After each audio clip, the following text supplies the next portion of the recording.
नमस्कार मित्रों, जय श्री राम। आज दिवाली का उत्सव है। जया किशोरी जी आ रही है यहाँ एडलेड साउथ ऑस्ट्रेलिया में। उसका प्रोग्राम देखने के लिए हम जा रहे हैं, तो आओ दिखाते हैं वहाँ पे आपका प्रोग्राम। हमारी गाड़ी तैयार, तो अभी जाएंगे, मिलते हैं वहाँ पे। ये जा रहे हैं कशिश बाबू, तो अभी हम जा रहे हैं। जया किशोरी का प्रोग्राम है यहाँ पे साउथ ऑस्ट्रेलिया एडलेड में, उसके लिए फरंडन पार्क में, उसके लिए हम जा रहे हैं। और अदिति जी निकल गई है। ये जो है दीपावली के उपलक्ष्य में है, जो हनुमान मंदिर बना रहे हैं, उनका है प्रोग्राम। हम पहुँच गए हैं यहाँ पे, आके गाड़ी लगा दी है पार्क। और ये देखिए यहाँ की पार्किंग भरी हुई है, काफ़ी लोग आए हैं। ये सारी गाड़ियों की पार्किंग, और ये देखिए इधर भी। और वो जो सामने है, जो हमारा दिवाली मेला, और ये देखिए कितनी बड़ी पार्किंग की व्यवस्था है यहाँ पे। ये है बैंड वाले, तो यहाँ कर रहे हैं वो स्वागत के लिए। मेरा ख्याल अभी जया किशोरी जी आए नहीं होंगे। तो ये हम कर रहे हैं गेट से एंटर। यहाँ पे सामने लगे हुए हैं स्टॉल, और वो सामने बना हुआ होगा पंडाल। तो अभी मेला भरने वाला है, लोग आ रहे हैं, काफ़ी लोग आ चुके हैं। तो सामने टेम्परेरी टॉयलेट्स लगा रखी होती है। हेलो। तो ये है जया किशोरी जी का प्रोग्राम। वो बैठी है जया किशोरी जी सामने, वो जो स्टेज पे। तो ये देखिए खाने पीने के स्टॉल लगे हुए हैं, और वो भी सामने।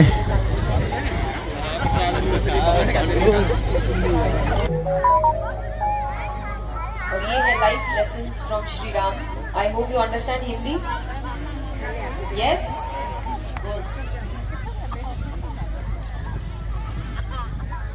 सॉरी, मैंने सुन लिया था, but I would love to hear it again. Lovely. चलिए, मोस्टली हिंदी, थोड़ा बहुत आई ट्राई बीच में, है ना।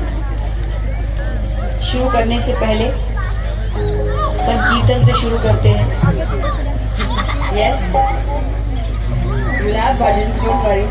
We'll have dhamal, we'll dance, we'll do everything what we do in India.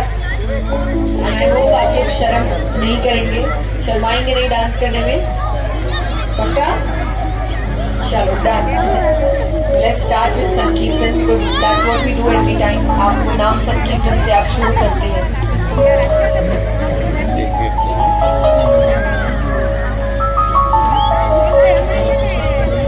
Hare Rama Hare Rama. You have to sing जो मैं गा रही हूँ।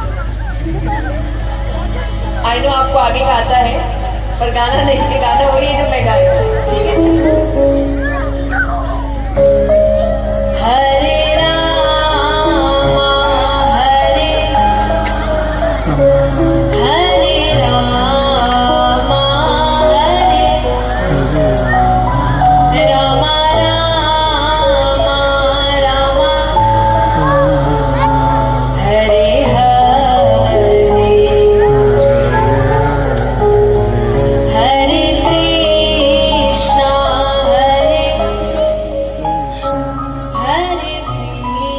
कृष्णा कृष्णा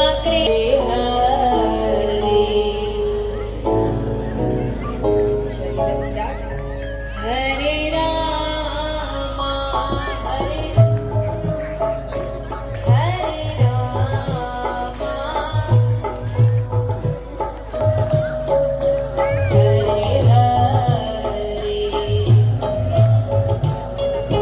हरे कृष्णा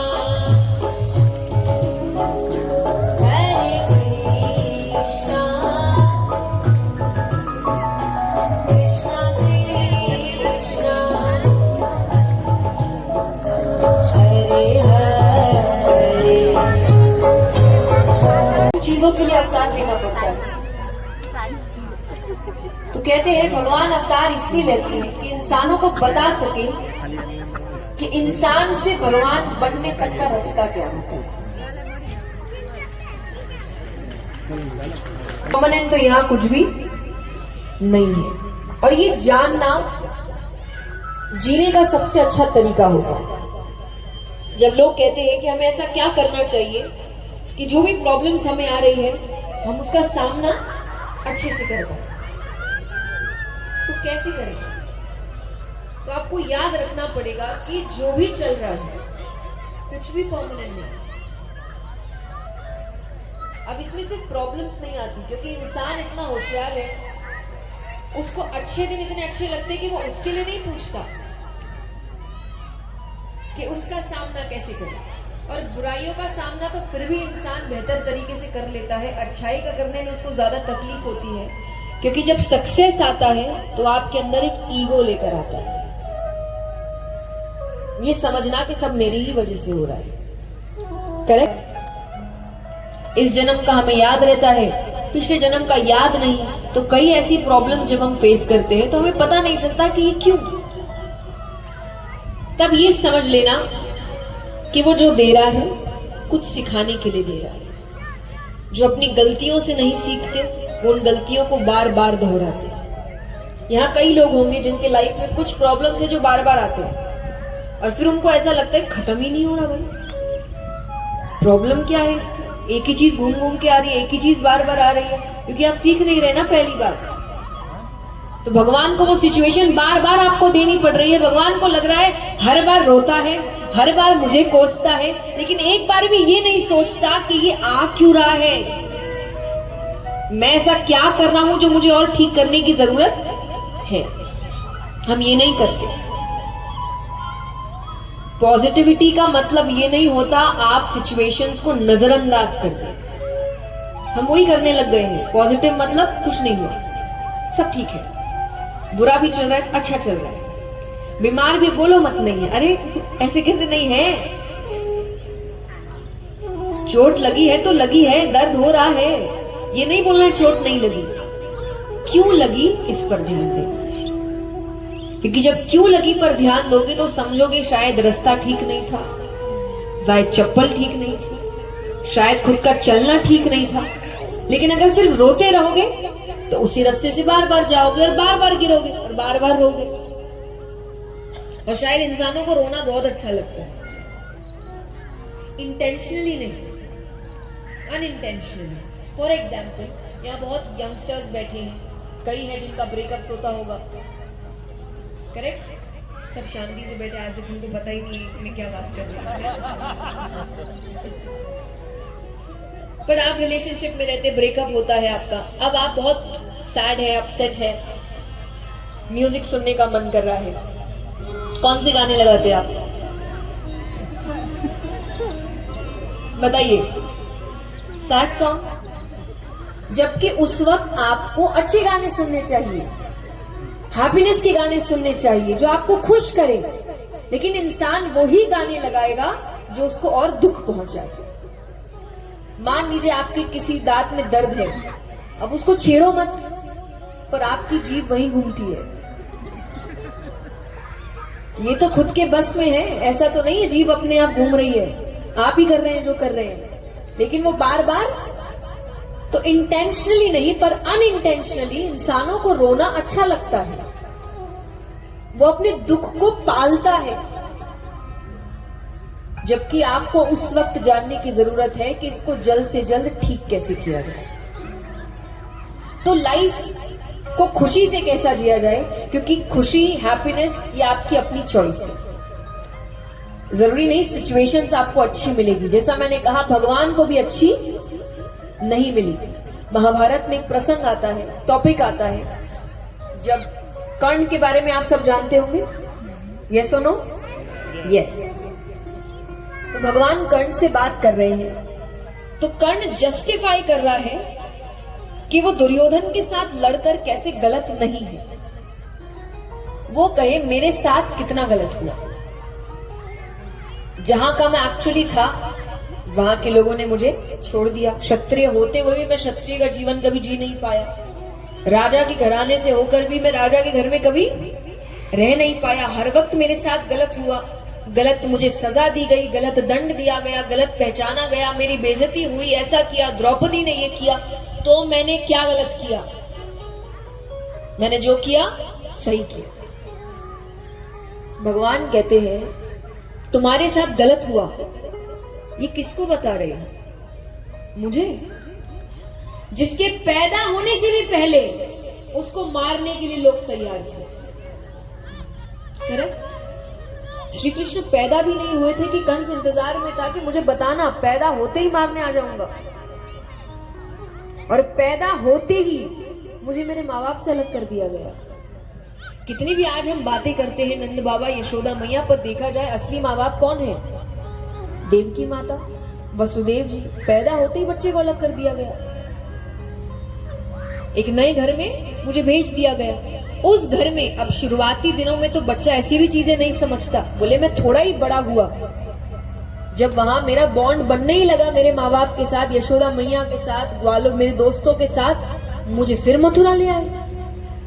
11 साल की उम्र में भगवान को मथुरा लेकर आ गए थे।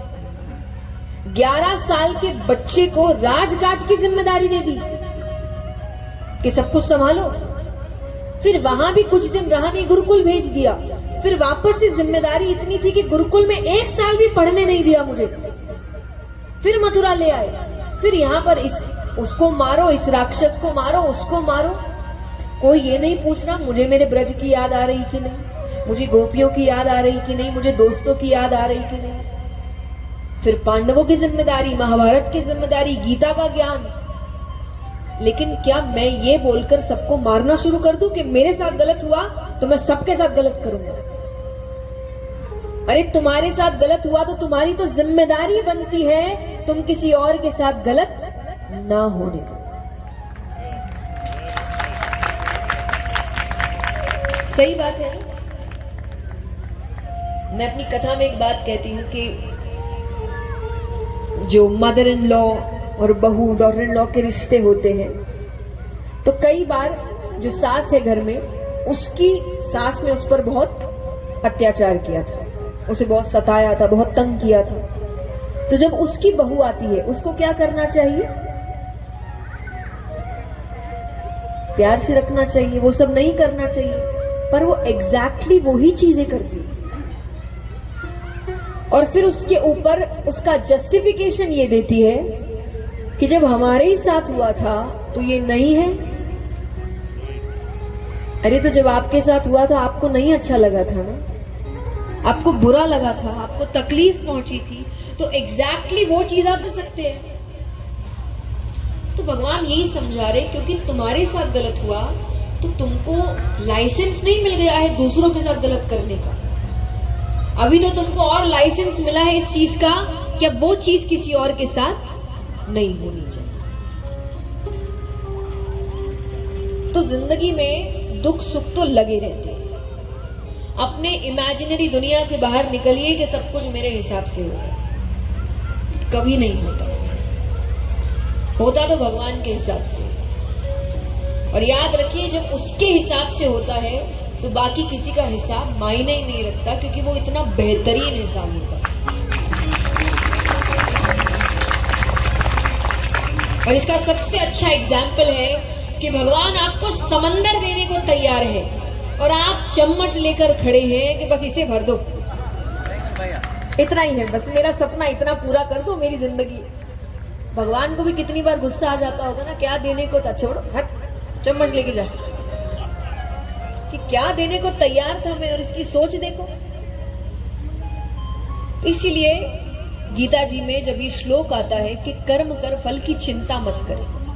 कई बार लोग कहते हैं कि ये कैसा है कि सुख दुख सीजन्स की तरह है। किसकी तरह है? अब यहाँ कई लोग होंगे जिनको अलग अलग सीजन्स नहीं पसंद होंगे। तो फॉर एग्जाम्पल यहाँ कितने जिनको विंटर्स नहीं पसंद, हाथ उठाना।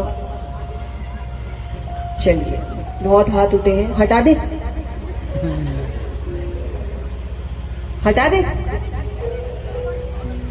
या समर्स नहीं पसंद है किस किस को, हटा दे? कैसे हटा सकते हैं बताइए? आपने हाँ तो बोल दिया, मुझे प्रोसीडियर भी बता दीजिए कैसे हटा सकते हैं। एग्जैक्टली तो हटा नहीं सकते। क्या कर सकते हैं फिर? ठंड है, जिसको ठंड नहीं पसंद, आपको ठंडी अच्छी नहीं लगती, क्या कर सकते हैं आप?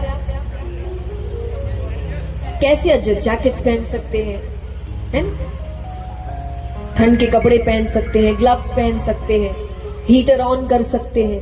बारिश जिनको अच्छी नहीं लगती, आप रेनकोट ले सकते हैं, अम्ब्रेलाज ले सकते हैं। जब बारिश आए घर से बाहर नहीं निकल सकते हैं। यानी आप एडजस्टमेंट्स कर सकते हैं, सीजन्स हटा नहीं सकते। एग्जैक्टली द सेम वे आप प्रॉब्लम्स हटा नहीं सकते, एडजस्ट कर सकते हैं।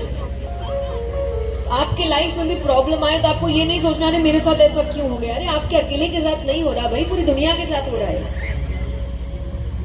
और सच बात बताए तो इंसानों की आदत है सिर्फ वो देखना जो उनके पास नहीं है। आज यहाँ इतने लोग बैठे हैं, कितने हैं जो भगवान को रोजाना धन्यवाद करते हैं, थैंक यू बोलते हैं?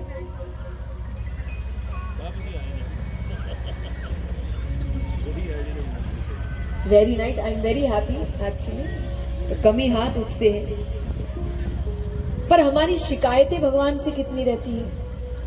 ये नहीं दिया, वो नहीं दिया, ऐसा नहीं किया, वैसा नहीं किया। जो दिया उसका क्या, जो किया उसका क्या? एक बार ये सोच कर देखिए तो आपके पास जितना है ना, वो किसी और की जिंदगी का सपना है। इतना मिल जाए बस, उतना आपके पास ऑलरेडी है। एक बार के लिए अगर इंसान मेरे पास क्या नहीं है से मेरे पास क्या है पर अपनी नजरें ले आए, उसके 80% दुख वहीं खत्म हो जाए। सिर्फ इतना कर। आइए, मुझे नहीं पता मेरे जाने के बाद आप कितनी मेरी बातें मानने वाले हैं। सो आई ट्राई, मैं जब तक यहां हूं तब तक करा कर चली जाऊं।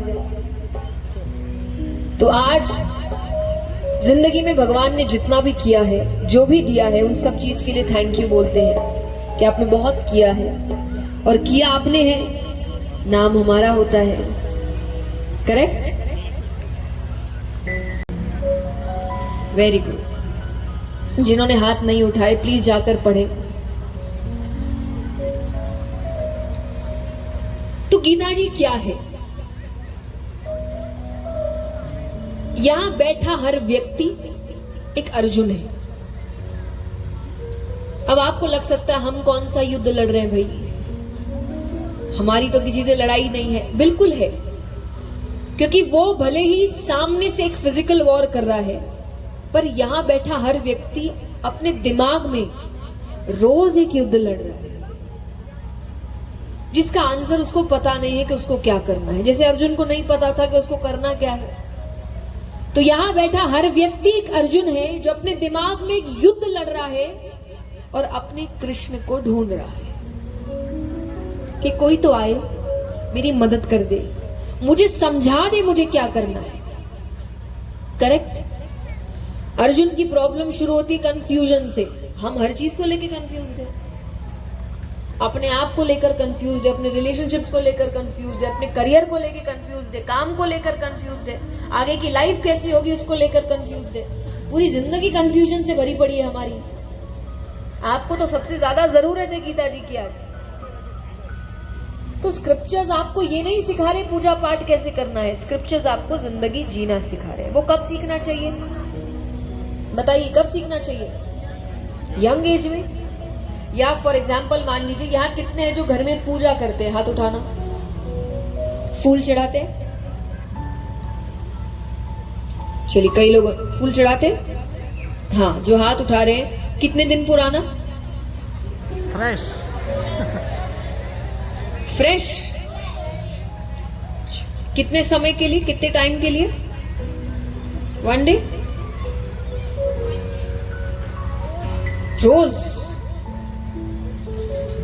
यानी एक दिन के लिए अगर भगवान को फूल चढ़ाना है तो कोशिश करते हैं फ्रेश लेकर आए, जो अगले दिन आप हटा देंगे, यानी उसका टाइम पीरियड एक दिन का भी नहीं है ठीक से, और आप इतना सोच रहे कि फ्रेश होना चाहिए, तो जब खुद को चढ़ाने की बारी आती है तो इतने पुराने होने के बाद क्यों जाते हो?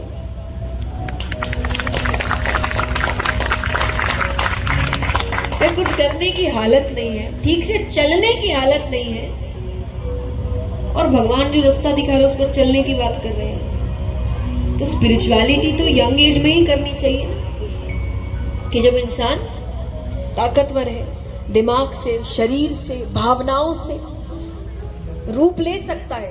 जैसे मान लीजिए कि कोई मिट्टी का यूटेंसिल है, तो उसको आप शेप कब दे सकते हो? हाँ, जब वो कच्चा है, जब वो गीली है। अगर वो पूरा अच्छे से सूख गया एक शेप, उसके बाद आपको शेप देना हो तो क्या करना पड़ेगा? तोड़ना पड़ेगा। तो अब आपको समझ में आ रहा है वो तोड़ने का मतलब होता है पेन। तो जब आप एक पूरा रूप बना लेते हैं और फिर आप कहते हैं अब स्पिरिचुअलिटी करेंगे, तब भगवान कहते हैं अब तो पूरा यूटेंसिल तोड़ना पड़ेगा, बहुत तकलीफ होने वाली है अब। और इसको तोड़ने के लिए और नया शेप देने के लिए ऐसी ऐसी सिचुएशन सामने लाने पड़ेगी जिससे तुम्हें बहुत तकलीफ होगी, क्योंकि तुमने जिस समय आध्यात्म को चुना है अब मिट्टी गीली नहीं रही। तो इसलिए यंग एज का मतलब होता है कि वो मिट्टी गीली है, आप अच्छे से उसको शेप दे सकते। इसीलिए कहा जाता है बच्चों को भगवान की कहानियां सुनाइए। अरे ये बेड टाइम स्टोरीज के लिए भगवान की कहानियां कम पड़ गई है क्या, कि स्नो वाइट सिंड्रेला के पीछे भाग रहे हैं? श्री राम की कहानियां हैं, श्री कृष्ण की कहानियां हैं, जिसमें उनको जिंदगी जीने की सीख मिल रही है। बचपन से आपने उन बच्चों को आध्यात्म में डाल दिया। तो इसीलिए स्क्रिप्चर्स आपको जीवन जीना सिखाते हैं। श्री राम से दूसरा लेसन हमें मिलता है, जो है उसी से काम शुरू करो। अब वनवास चले गए, पत्नी का अपहरण हो गया, उनको रावण उठाकर ले गए। सेना तो है नहीं श्री राम के पास, करेक्ट? सेना तो है नहीं। अब अगर चाहते, दो तरीके थे उनके पास। पहला ये भी कर सकते थे कि बोल देते मैं कैसे लड़ने जाऊं भाई, सेना है नहीं मेरे पास, आपने ही वनवास दिया है, वनवास में अकेला वनवासी क्या ही कर लेगा? बहुत लोग होते होंगे जिनके बच्चों को उठा कर ले जाता होगा, क्या ही कर सकता है इंसान, तो छोड़ देते, मैं तो नहीं लड़ सकता। दूसरा, वनवास तोड़ देते, और कोई शायद उनको दोष देता भी नहीं, क्योंकि इतनी बड़ी बात हो चुकी थी। और जिस स्थान पे वो रह रहे थे उससे पास ही उनका ननिहाल था, नानी का घर, वहां से सेना बुला सकते थे। पास भी नहीं छोड़ो, अयोध्या भी अगर संदेश भेजते तो सेना वहां से भी आ जाती, लेकिन फिर वनवास तोड़ना पड़ता, क्योंकि एक वनवासी के पास ये सुविधाएं थोड़ी होती है कि वो सेना बुला सके। तो हम और आप तो यही कहें भाई नहीं हो सकता, कुछ है ही नहीं हमारे पास करने को, कैसे आगे बढ़े? लेकिन उनके पास उस वक्त जो था, क्या था? कौन सी सेना थी उनके पास? वानर से। उन्होंने उसी की सेना तैयार की, उन्हीं को बेहतर बनाया। बेहतरीन की खोज में खोजते रहेंगे, ढूंढते रहेंगे तो जिंदगी भर भागते ही रहेंगे। खुद बेहतर बनो, अपने आसपास के लोगों को बेहतर बनाओ, अपनी सेना खुद तैयार करो। क्योंकि इंतजार करते रहोगे तो भगवान कहेंगे जिंदगी भर इंतजार ही करते रहो, क्योंकि घर बैठे बैठे तो किसी को काम नहीं मिला आपको बाहर। आप जब तक अपने कंफर्ट जोन में रहेंगे तब तक कभी भी आगे नहीं बढ़ पाएंगे, और छोटी सी ऑपोजिट सिचुएशन आपको बिखरने में बहुत अच्छा काम कर सकती है। एक वल्चर्स का झुंड था, एक आइलैंड पे जाते हैं। अब आइलैंड पे बहुत जानवर हैं, इंसेक्ट्स हैं, उनको ऐसा लग रहा है अच्छे खासे समय का खाना तो तैयार हो गया। कुछ दिन वहां रहे, कुछ दिन बाद वहां जो एक्सपीरियंस, जो बड़े बुजुर्ग थे वल्चर्स, उन्होंने कहा बहुत दिन हो गया ऐसे, ना शिकार कर रहे हैं, ना किसी पर हमला हो रहा है, जो पंजे है, चोर, सब कुछ खराब हो जाएगा। इतना कंफर्ट जोन अच्छा नहीं है, तो चलो वापस जंगल चलते हैं। अब उनको लग रहा है क्या ये आराम मिला है इनको जबरदस्ती भागदौड़ करने। उन्होंने कहा आप जाओ, हम यहाँ खुश हैं, हम देख लेंगे हमको क्या करना है। वो चले गए।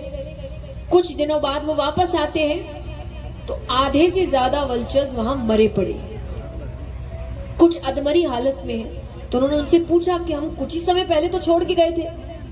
बोले आपने जो कहा वो बिल्कुल सही निकला, हमें यहां पर कोई मेहनत करनी नहीं पड़ रही थी, तो हमारे नाखूनों में, पंजों में बिल्कुल भी धार नहीं रह गया था। कुछ दिनों बाद एक शिप आई, उसमें से कई लेपर्ड्स, चीता, उनको छोड़े गए। कहीं ज्यादा हो जाते तो ये आइलैंड्स पे छोड़ देते ऐसे। और क्योंकि हमारे अंदर अब लड़ने की ताकत थी नहीं, तो उन्होंने हमें आसानी से मार दिया। तो ये लेपर्ड्स या चीता ये क्या है? ये आपकी जिंदगी के ऑपोजिट सिचुएशन है, जिसके लिए आपको हमेशा तैयार रहना पड़ेगा। ये मत सोचो कि ऐसा होगा तब तैयारी करेंगे। कई लोग होते हैं जो अपने आप को बेहतर बनाने की तैयारी तब शुरू करेंगे जब उनको अपॉर्चुनिटी मिलेगी। एक गांव में बारिश नहीं हो रही है, तो इंद्र भगवान से कहा गया बारिश कर दीजिए। उन्होंने कहा भी 2-3 साल तो बारिश का कोई नामो निशान है नहीं। अब वो कहे तो क्या करे? बोले इंतजार करो। तो उनको लगा ठीक है। अब एक ही आदमी था जो रोज जाता, अपनी मिट्टी, जो भी उसको काम करना होता खेत में वो करता, बीज बोता, घर आ जाता। लोग उसको पागल कहते थे कि जब पता है बारिश होने नहीं वाली तो रोज जाकर इतनी मेहनत करने की क्या जरूरत है। करते करते 1 साल बीत गया। 1 साल बाद उसकी इस मेहनत को देखकर अचानक से इंद्र भगवान को लगा कि माफ कर देते। उन्होंने बारिश कर दी। अब कर दी तो सभी लोगों के खेतों में से सिर्फ वही एक खेत था जो तैयार था, क्योंकि वो रोजाना आकर काम कर रहा था। बारिश हुई, उस बारिश ने सबसे ज्यादा फायदा उसी के बीज को दिया। बाकी के सब तो बंजर पड़े, क्योंकि ना किसी ने मिट्टी पर काम किया, ना किसी ने बीज बोए, कुछ काम नहीं किया। तो आप वेट करते रहेंगे कि अगर चीजें ठीक हो तब मैं मेहनत करूं। तब कई लोग बैठे होंगे जो मेहनत कर रहे होंगे, उनको अपॉर्चुनिटी मिलते ही वो उसका फायदा उठा लेंगे। कहते हैं ना, जब टैलेंटेड इंसान मेहनत नहीं करता तो मेहनती इंसान टैलेंटेड इंसान को पीछे छोड़ देता है। तो कई लोग होंगे जिनको कला ऊपर से मिली है, पर कई है जिनको मेहनत अंदर से मिली है। और मेहनती इंसान उस कला वाले इंसान को भी पीछे छोड़ सकता है। तो इसीलिए इंतजार मत करिए कि कब चीजें ठीक हो।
चलिए, समझती हूँ मैं इस बात को, लेकिन जिस कहा खुशी एक चॉइस है। कहीं भी रहे हम दुख का भी कारण चुन सकते हैं और सुख का भी कारण चुन सकते हैं। एक व्यक्ति है, उसके पास 10 लाख रुपए थे, 5 लाख चोरी हो गए। अब वो किसी और को मिले जिसके पास 1 रुपए भी नहीं थे। अब देखा जाए तो दोनों के पास कितने रुपए बचे अभी? 5 लाख। एक के पास 5, एक के पास 5। एक रो रहा है, एक हंस रहा है, एक सर पीट रहा है, एक नाच रहा है दोनों के पास उतना ही, लेकिन एक को लग रहा है कि मैंने क्या खो दिया। उसको ये नहीं है कि चलो 5 गए, 5 तो बचे हैं, इसका ध्यान रख लूं। वो रोने में है। और हमारी एक आदत है, जैसा मैंने पहले भी कहा ना, हमें अपनी चीजों से खुशी, हमारे पास जो है उससे खुशी नहीं मिलेगी। तो इसका सबसे बड़ा एग्जाम्पल, यहाँ इतने लोग हैं, जितने बच्चे हैं खास करके, आपको बड़े होने का बहुत शौक होगा नहीं? बाकी जो बड़े हैं, बचपन में हम सबको रहता है कि हमको बड़ा होना है। घर के बच्चों को आप जिम्मेदारी का काम दीजिए, बड़े खुश होते हैं कि उनको लगता है कि वो बड़े हो गए हैं घर में। बड़े होने के बाद पता चलता है कितनी गलत चीज मांग रहे थे, बच्चे ही अच्छे थे। और या फिर इसको दूसरी तरफ देखें तो जो हो उससे खुश नहीं। बच्चा है तो बड़ा होना है, बड़ा है तो बच्चा बनना है, शादीशुदा है तो उसको कवारों को देखकर खुशी मिल रही है, जो कवारा है उसको लग रहा है मुझे शादी नहीं हो रही मेरी। जिसके पास काम नहीं है वो काम के लिए रो रहा है, जिसके पास काम है वो इस बात के लिए रो रहा है छुट्टी नहीं है। यानी जिसके पास जो है वो उसके बाद भी खुश नहीं है। पर ये इंसानों की फितरत है, हम सब में ये चीज है। क्यों? क्योंकि हम जो होता है उस पर नजर नहीं डालते। तो वैसे ही भगवान ने क्या नहीं दिया, ये नहीं किया, उससे कहीं ज्यादा जरूरी है क्या, और जो है उसी में से बेस्ट निकाल। तो अंत में मैं आपसे एक ही बात कहूंगी, आपकी जिंदगी में सुख दुख चलते रहेंगे। अगर सबसे पहली चीज आपकी जिंदगी में जो सबसे बड़ा बदलाव ला सकती है, अपनी जिंदगी शास्त्रों से जोड़िए, स्क्रिप्चर्स। आप सोच भी नहीं सकते वो आपकी जिंदगी में कितना बड़ा चेंज ला सकते हैं। उनकी बातें, उनकी सीख, और 24 अवतार है भाई भगवान के, कोई जिद नहीं कि यही अवतार मानना पड़ेगा, इसी के हिसाब 24 भगवान के जो पसंद आए ले लो। मैं हमेशा एक बात कहती हूँ कि श्री राम और श्री कृष्ण में अंतर क्या है, क्या आप अपने रोल खुद चुनिए। कि श्री राम हमें सिखाते हैं कि मर्यादा में रहते कैसे हैं, मर्यादा पुरुषोत्तम है, डिसिप्लिन में रह रहे हैं। कि श्री राम हमें सिखाते हैं मर्यादा में रहते कैसे हैं, और श्री कृष्ण हमें सिखाते हैं मर्यादा में रखते कैसे हैं। श्री कृष्ण को लोग रहकर बहुत सिखा लिया, ये समझ नहीं रहे, अब इनको अच्छे से समझाना पड़ेगा। तो श्री राम कहते हैं तुम अच्छे के बुरे, मैं तो अच्छा हूं, मैं अपनी अच्छाई नहीं छोड़ूंगा। श्री कृष्ण कहते हैं तुम जो हो मैं उसका डबल, तुम अच्छे तो मेरे से अच्छा कोई नहीं, और तुम बुरे तो मैं तुमको बताता हूं बुराई क्या होती है। अपने रोल खुद चुनिए। और भी अवतार है, 52 अवतार है, कितने अवतार लिए हैं भगवान ने आपको सिखाने के लिए। अपने पात्र खुद चुनिए, लेकिन अच्छे पात्र चुनिए। हाँ, समय अलग चल रहा है, लोग समझाने आ रहे हैं। रावण आज ज्यादा अच्छे थे, राम अच्छे नहीं थे। रावण जैसे बनो भाई, रावण का अंत भी पता है। तो भगवान ने तो पात्र सबके दिखाए। रावण बनोगे तो क्या अंत होगा, राम बनोगे तो क्या अंत होगा, कृष्ण बनोगे तो क्या अंत होगा, कंस बनोगे तो क्या अंत होगा। चॉइस आपकी।